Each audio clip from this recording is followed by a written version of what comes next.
Assalamualaikum warahmatullahi wabarakatuh.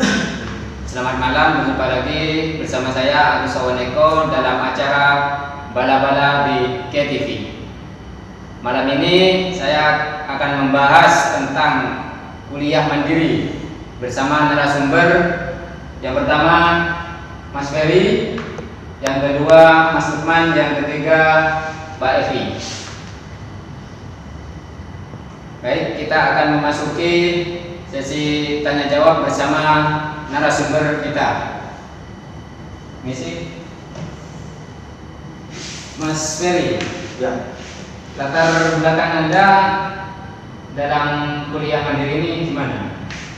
kalau saya susah mas, kuliah sambil kerja susah banget. Apalagi keluarga saya dari keluarga sederhana, bisa jualan cuma untuk ya mas, buat keliling. Jual betul itu buat biaya kuliah ini. Saya enak terus-terusan minta sama orang tua. Oh begitu Mas. Ya. Biasanya Mas Ferry jualan itu keliling ke area mana?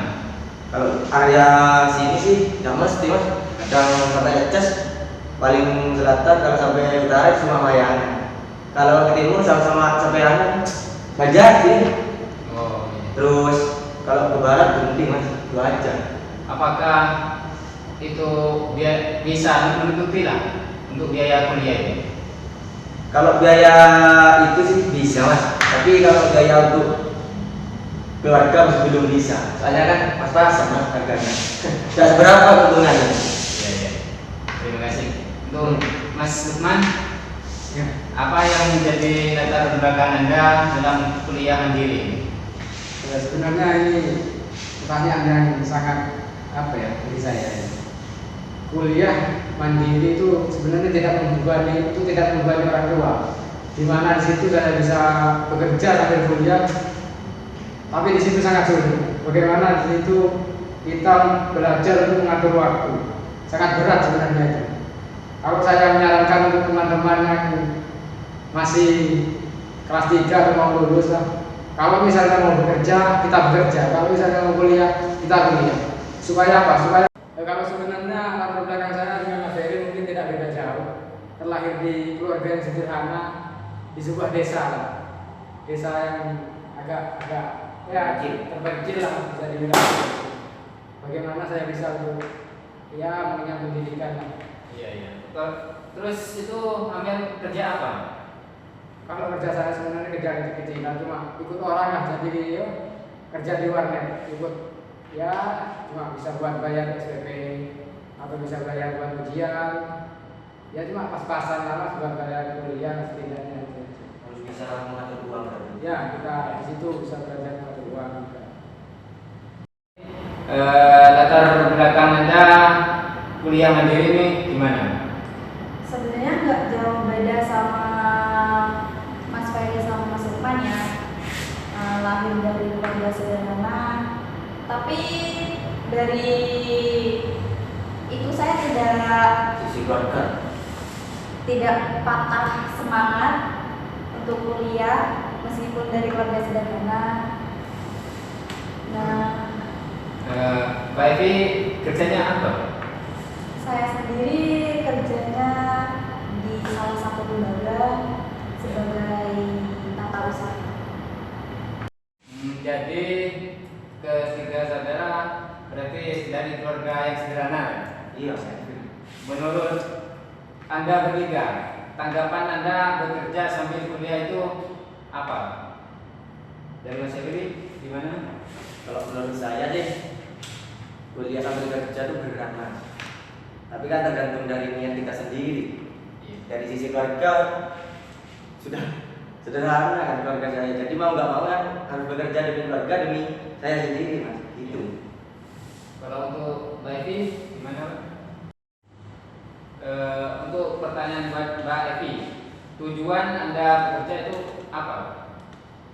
Tujuan saya untuk bekerja itu yang pertama untuk biaya kuliah sendiri, Ya. yang kedua untuk biaya pendidikan saya. Kan saya kuliah sambil bekerja, otomatis kan saya tuh inginnya kuliah tanpa ada campur tangan dengan orang tua. Evi ngambil jurusannya apa? Ekonomi manajemen. Kenapa Mbak ngambil jurusannya? Menurut saya sendiri, Iya. kenapa saya harus mengambil jurusan itu? Tujuan saya mengambil jurusan ekonomi sendiri itu menyambung dengan pekerjaan saya sebagai wirausaha. Di situ kan ada pembukuan. Nah, dari situ saya masih belajar juga ya bagaimana caranya mengelola pembukuan yang benar itu seperti apa. Oh, ya. Terima kasih. Untuk pertanyaan selanjutnya buat Mas Lukman. Bagaimana Anda bisa mengatur waktu antara kuliah sama bekerja?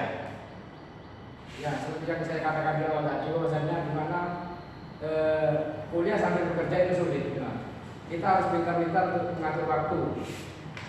Di mana saya mengatur waktunya, saya mencari pekerjaan yang sekiranya itu bisa pulangnya itu kalau masuk pagi itu jam 4, karena saya kuliahnya itu kan sore maksudnya. Iya. Sore itu mulai jam 4 sampai malam lah mungkin. Jadi saya kalau mengatur waktu itu kalau pagi saya bekerja sampai jam 3. Jadi punya waktu 1 jam lah untuk persiapan. Jadi bisa situ saya mengatur waktunya. Oh, gitu. Ya, terima kasih atas jawabannya. Pertanyaan terakhir buat ketiga narasumber ini. Yang pertama, Mas Lukman, target Anda setelah lulus dari kuliah mandiri ini gimana? Ya, kalau target saya pribadi itu sebenarnya tidak muluk-muluk. Mungkin ya dibilang apa ya? Ya, saya sebenarnya setelah ini saya pengen lulus. Saya ingin menjadi orang yang bermanfaat bagi orang lain, berkontribusi untuk ya minimal untuk desa saya kalau bisa. Karena di desa saya itu masih kurangnya SDM, sumber daya yang ada di situ. Tapi kalau bisa saya ingin apa ya? Target saya itu mempunyai kontribusi yang besar terhadap bangsa dan negara ini. Oh, gitu. Buat yang selanjutnya buat Mbak Evi, target Anda setelah lulus kuliah ini gimana? Kalau saya sendiri masih ingin meneruskan kuliah saya setelah lulus.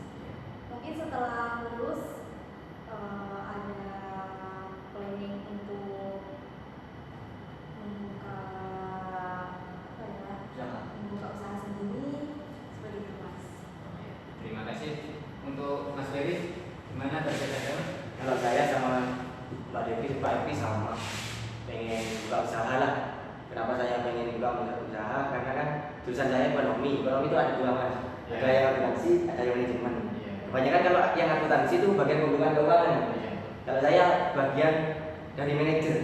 Nah, kenapa saya memilih berusaha? Karena saya sudah meskipun tidak terlalu pintar tapi sudah bisa merencanakan untuk yang buat usaha itu Mas. Misalkan usaha pentol. Oh, pentol ini gimana sekiranya konsumen itu tertarik? Misalnya dikasih variasi apa, bunga-bunga atau mejanya yang bagus, apa ada wifi-nya, gitulah Mas. Nah, kalau bisa kan punya cabang. Ya. Itu aja. Mengurangi Pengangguran, ya, dari pengangguran Mas. Terima kasih untuk ketiga narasumber kita. Terima kasih atas waktunya. Demikian wawancara kami bersama 3 narasumber yang kesimpulannya faktor ekonomi itu tidak mempengaruhi untuk kita mengenyam pendidikan. Dan sukses itu relatif. Sukses buat Anda belum tentu sukses buat saya. Bersama saya Agus Sawaneko di acara Bala-Bala di KTV. Selamat malam. Wassalamualaikum warahmatullahi wabarakatuh. Waalaikumsalam.